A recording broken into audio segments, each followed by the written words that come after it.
c'est au titre de coordination de la recherche sur H1N1. Je suis par ailleurs directeur de l'ANS, de l'Agence nationale de recherche sur le sida et les hépatites, et on m'a confié début mai, le 5 mai exactement, enfin on s'est confié, puis on m'a confié, l'idée que, en raison de la pandémie arrivant, il fallait qu'on construise aussi des questions de recherche à côté des questions de prise en charge.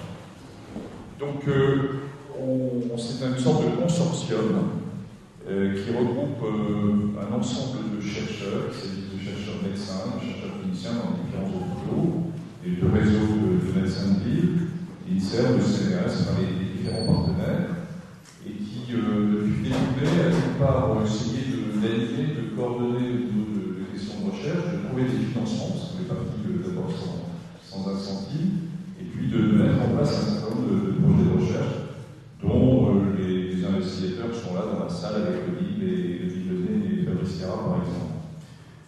Alors, très rapidement, pour que vous compreniez, on a mis en place trois grandes directions de recherche et trois groupes de travail qui ont généré, animé et construit finalement des projets de recherche. Donc c'est venu véritablement de la communauté, des projets autour de l'épidémiologie et de la recherche clinique et de sciences humaines et sociales. Et d'emblée, on a intégré la dimension sciences humaines et sociales, donc avec des cohortes qui portent sur les familles, pour ensuite avoir des analyses de ce qui va se passer, sur les cohortes de patients, une cohorte sur les femmes enceintes, une cohorte dans les populations de patients immunodéprimés, des essais vaccinaux, en particulier les essais vaccins sont faits par les grandes compagnies pharmaceutiques, mais ensuite il y a des niches où on peut se poser des questions particulières, en particulier chez la femme enceinte, chez les patients VIH, chez les patients transplantés.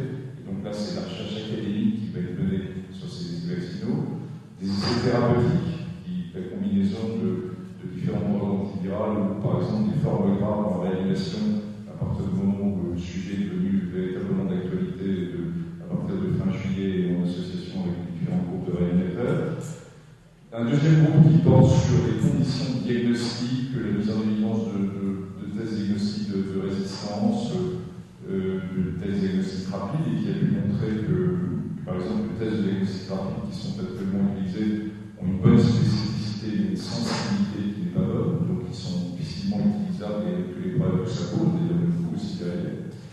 Et puis des aspects beaucoup plus fondamentaux, alors qui ne vont pas répondre aux problèmes qui vont se poser dans les semaines qui viennent, mais qui sont plus, je dirais, pour l'après, sur la capacité de ce virus à se recombiner, à se combiner avec d'autres virus.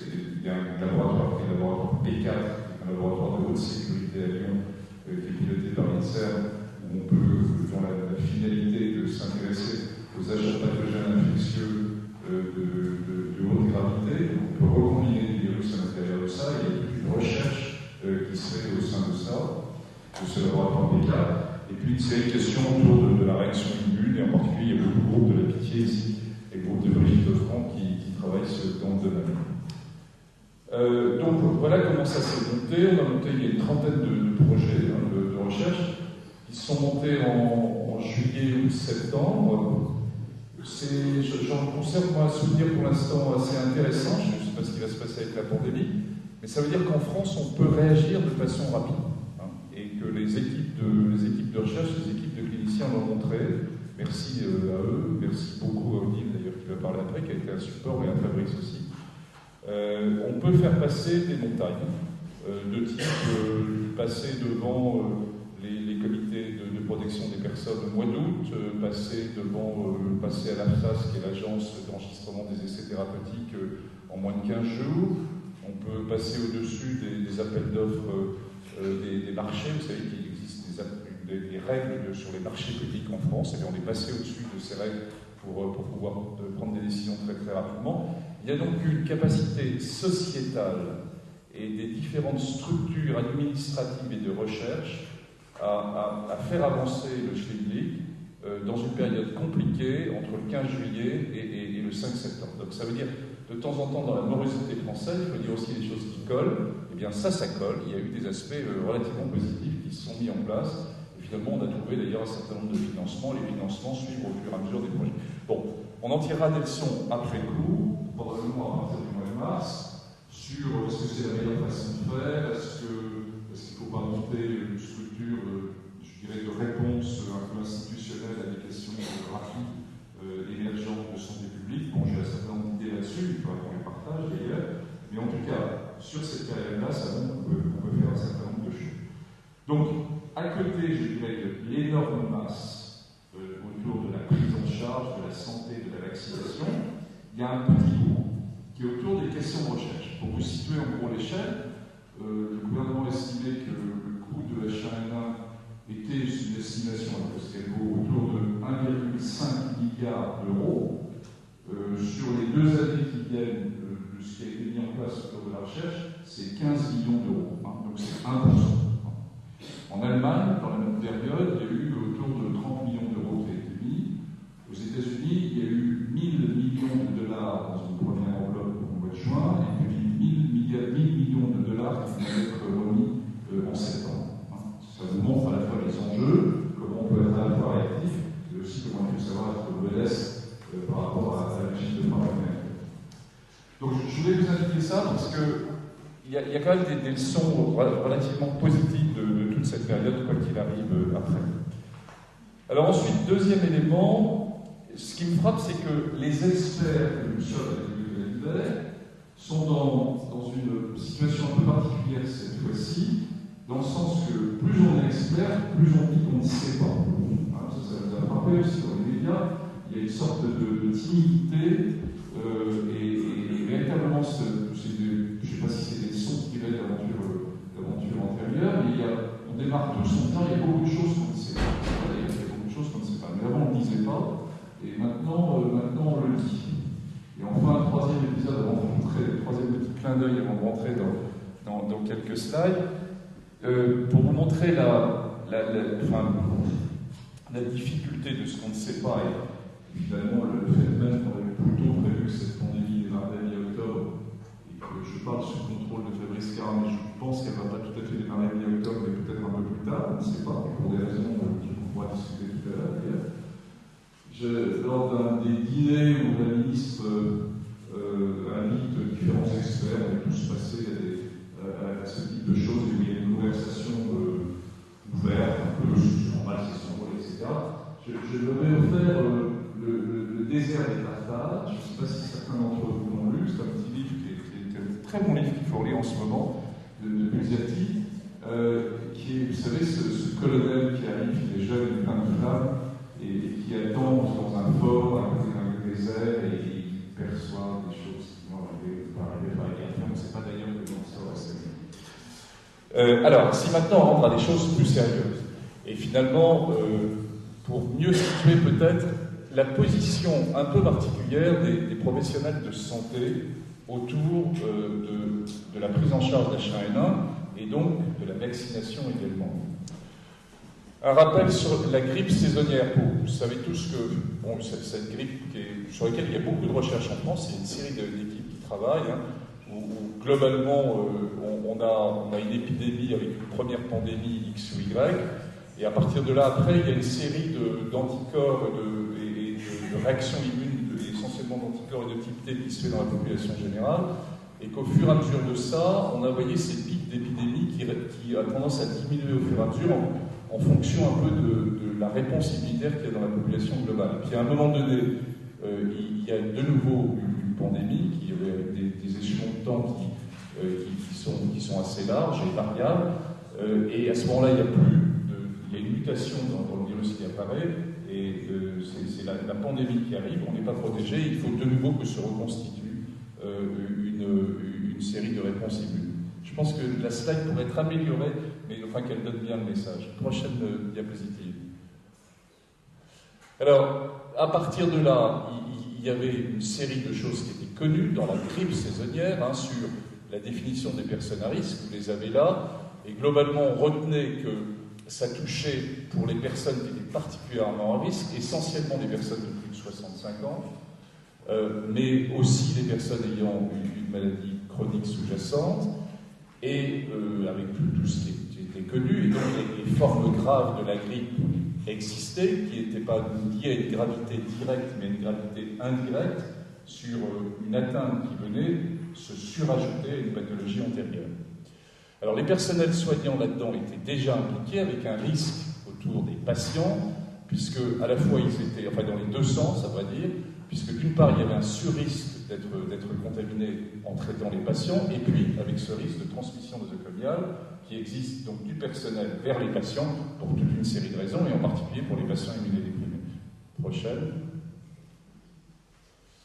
Alors, sur cette grippe nosocomiale, donc de transmission, qui est une transmission interhumaine, elle se fait par gouttelette ou par contact direct.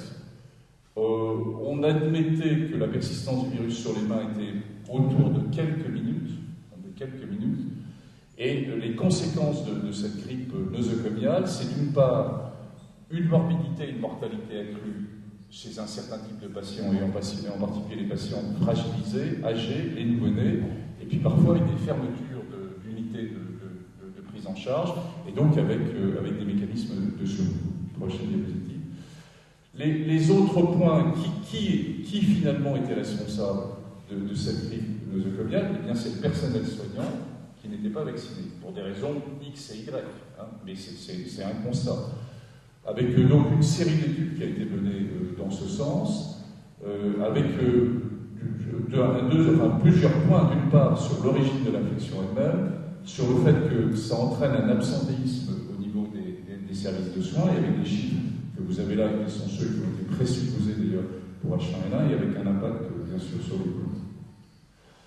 Alors, sur la grippe en milieu de soins en France, on regarde le deuxième point qui est le plus important, peut-être en centre hospitalier, ça correspond à 70% des cas qui ont pu être regardés, je dirais, et avec en particulier les services de long séjour, hein, et dans la relation donc, de transmission nosocomiale de personnel soignant vers les personnes âgées. Donc ça, c'est des faits assez validés par tout le monde en termes de notre responsabilité de soignant vis-à-vis des personnes que nous soignons.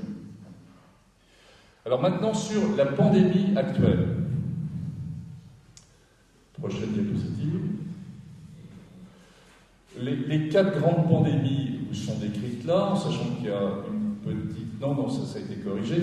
Donc avec la grippe espagnole, la grippe asiatique, la grippe de Hong Kong et cette grippe H1N1. Je ne reviens pas sur toute l'histoire de ce virus, pourquoi il est réapparu, etc. Ce n'est pas le point aujourd'hui qui doit porter essentiellement sur la vaccination. Mais avec l'idée donc qu'il s'agit là d'un mutant, d'un virus très particulier autour de H1N1, puisque c'est avec une recombinaison triple, avec des bouts de l'homme, des bouts autour de aviaire et des bouts porcins, et c'est ce qui fait la particularité de ce virus, de cette virus H1N1, de cette fois-ci pandémique. Je vous rappelle qu'il est finalement peu pathogène, qu'il est sensible au Tamiflu, et sensible à l'immense majorité des drogues, que ça paraît se maintenir après un premier tour au sud, et que le problème de résistance, car il y aura problème de résistance à un moment donné, n'est pas le problème actuel. Et que donc on a affaire finalement à un virus assez peu pathogène, qui se transmet facilement, donc relativement contaminant, c'est ce qu'en tout cas on disait jusqu'à peu de temps, et ensuite qui était sensible aux normes. Prochaine diapositive. Donc là, c'est finalement un résumé de ce qui s'est passé depuis quelques mois, et on est finalement en France, et sur la partie verte, avec plein de points d'interrogation, où, je dirais, fin juillet, début août, quand on nous entendait, avec toute la prudence vraiment qui était la nôtre, on disait il y aura probablement une pandémie mi-octobre. Je l'ai dit, je pense que Fabrice a dû le dire, ou qu'il a dû le dire aussi, on a dû dire mi-octobre. Puis, finalement, il y a une petite poussée début septembre, et puis là, il n'y a pas de pandémie mi-octobre, et d'ailleurs, on peut s'interroger pourquoi il n'y a pas de pandémie mi-octobre. Certains disent que c'est lié au fait qu'on a un climat et un début d'automne qui est particulièrement chaud cette année. D'autres disent que c'est pas du tout ça. Il y a des choses récentes, en particulier du groupe du nord de l'Europe, qui disent mais c'est pas du tout ça, regardez au mois de mai ou juin il faisait beau aussi et il y a déjà eu un certain nombre de choses. Et il est possible qu'il y ait d'autres virus qui soient en cause en ce moment, et en particulier certains rhinovirus, qui eux-mêmes, je dirais, interfèrent avec le système immunitaire, font sécréter un certain nombre de cytokines qui elles-mêmes pourraient éventuellement protéger, etc., etc. Donc globalement, on ne sait pas trop. Fabrice pourra nous rétablir s'il a d'autres idées, mais on ne sait pas trop pourquoi, en ce moment, on n'a pas la pandémie attendue directement. Prochaine diapositive.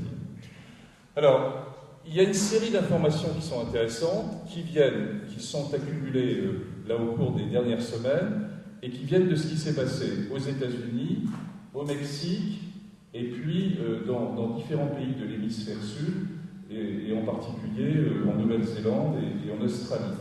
Les deux, il y a une littérature très abondante qui est difficile à suivre maintenant sur H1N1. Les deux derniers papiers importants, par exemple, sont sortis dans New England Journal of Medicine le vendredi dernier et apportent des éclairages qui font qu'on a une vision peut-être un petit peu différente de celle qu'on pouvait avoir début juillet sur H1N1. Alors, globalement, c'est une maladie qui est véritablement respiratoire, ça vous le savez. Elle est quasiment que respiratoire, pour des raisons qu'on peut comprendre. Encore que, par exemple, le tropisme exact de ce virus par rapport à certaines cellules endothéliales pulmonaires, il y a encore plein de points d'interrogation. Et on n'a pas de bon modèle animal aussi. Ça, c'est une des choses qu'il faut comprendre. Il y a eu assez peu d'investissement en recherche fondamentale qui a été fait, et on a peu de modèles animal. Et puis, ensuite, vous aviez là les grandes données en termes d'hospitalisation. Ce qui est sorti, prochaine diapositive, ce qui est sorti à partir de début juillet, c'est finalement qu'il y avait un certain nombre de formes graves. De formes graves qui étaient des formes graves avec une gravité, avec une toxicité directe du virus vis-à-vis de l'alvéole pulmonaire, et pouvant entraîner un syndrome de détresse respiratoire aiguë chez des gens jeunes, chez des gens n'ayant pas d'antécédents au préalable.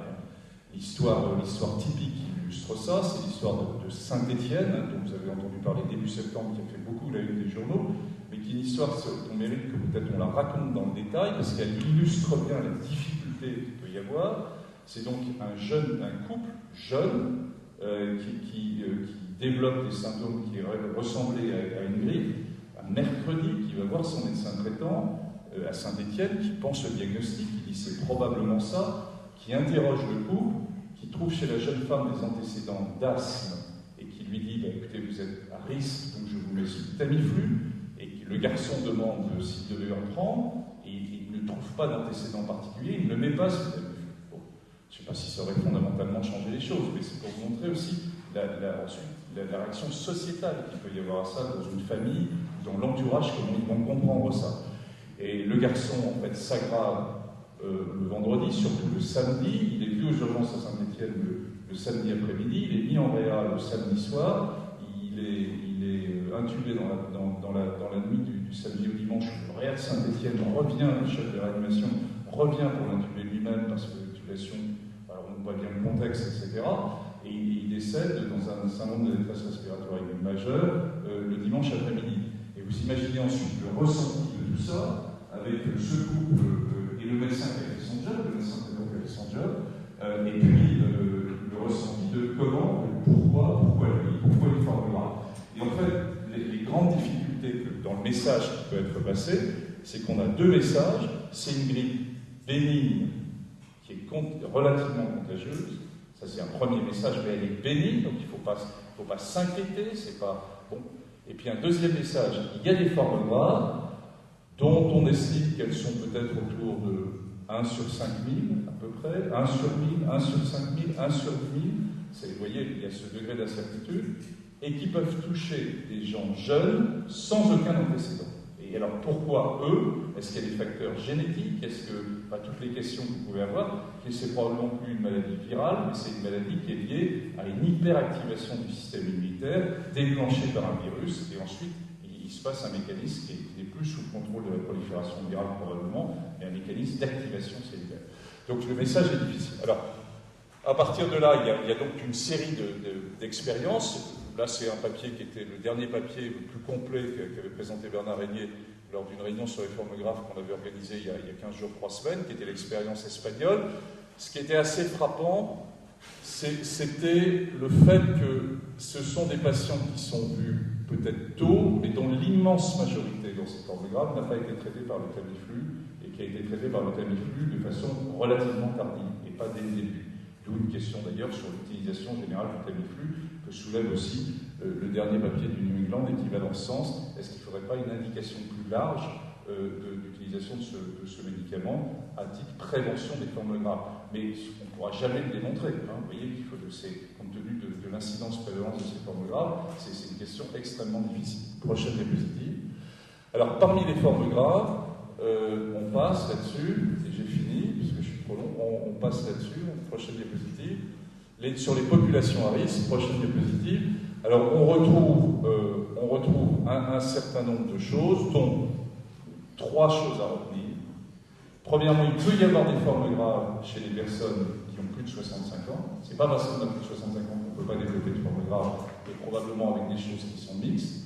L'idée générale, c'est que dans la population au-dessus de 50 ans, il y a une partie de cette population qui a été immunisée et qui a des anticorps qui sont dirigés de façon croisée contre H1N1, mais on peut également développer une forme grave, pas forcément avec une toxicité directe. Et puis qu'il y a 3 autres types de populations. D'une part, les gens qui ont des facteurs de gravité habituels, la grossesse, et je n'insisterai pas là-dessus parce qu'il y reviendra, avec tout le problème autour de la femme enceinte, et puis la grande obésité, mais vue au sens un peu américain du terme, et qui ressort quand même de façon indépendante. Donc j'en ai terminé là-dessus pour vous dire que on est dans une situation donc vraiment complexe, où vraiment là c'est pas de la fausse pudeur de dire que les experts ne savent pas, c'est qu'il y a beaucoup de choses qu'on ne sait pas. Avec premièrement une pandémie qui est retardée par rapport à ce qui était prévu, c'est clair, pour des raisons, point d'interrogation encore. Un deuxième élément, c'est une grippe bénigne, contagieuse entre guillemets, mais avec des formes graves, et je n'en reviens pas ensuite sur toutes les discussions qu'on vient d'avoir. Et puis un troisième élément, c'est finalement, est-ce que sur la population, qu'est-ce qu'on doit finalement avoir comme cœur de cible? La prévention des formes graves, mais comment? Sinon, vaccin et ou utilisation plus large du Tamiflu. Et puis, le rôle de la population soignante que vous représentez ce soir, et donc prévention finalement par un vaccin, avec toute une discussion qui a eu autour des vaccins, et que je ne vais pas reprendre maintenant, qui fera l'objet de la discussion de tout à l'heure, mais il faut savoir que, quand même, la France n'est pas spécialement dans une population, dans une problématique isolée, comme ça au milieu de nulle part, mais que la réaction européenne globale vis-à-vis des mesures qui ont été prises a été assez générale. C'est la nuance que je voulais apporter. Elle a peut-être été particulièrement portée par ce gouvernement, mais c'est pas que je suis des formes, mais globalement, quand on regarde autour de nous, il y a quelque chose d'assez commun en Europe. Je rappelle que les Grecs, les Grecs ont acheté 130% de l'eau vaccinaux par rapport à leur population.